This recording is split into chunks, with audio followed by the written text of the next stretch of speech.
All right. Hope you watched the first video and understand what's expected of you. So here's just an overview of what you are doing this week. Here's our quarantine lesson, physical activity for young children. That's you. You are the young children.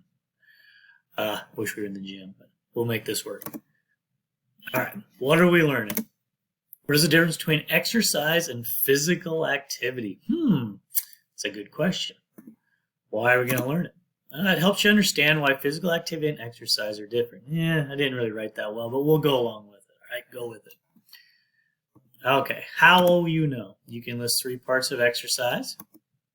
You can define physical activity.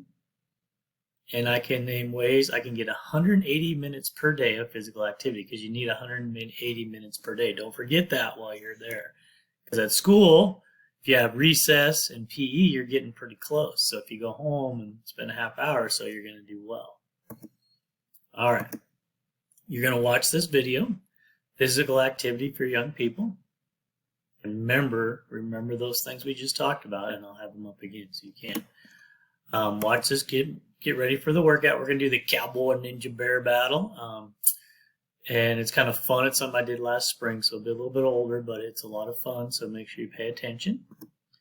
And then you're going to email me. And I talked about this in the other thing. You're going to use your grade and your teachers in the subject. Example, 2G is 2 Grenfell.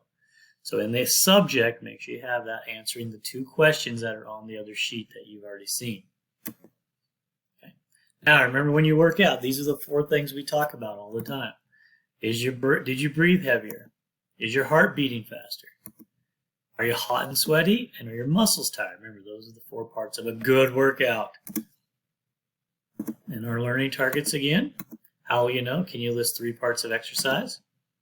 Can you define physical activity? And can I name ways I can get 180 minutes per day of physical activity? So after you watch that, make sure you can do these. I'm not going to ask you these, but I'd like you to go out and tell your parents or a sister or something. All right, that is it for the lesson overview. So go back, watch the videos, do the workout, then answer the questions and email me using your teacher, your grade, followed by your teacher in the subject area. Have a great week. Enjoy, stay safe, and I will see you all in a couple weeks.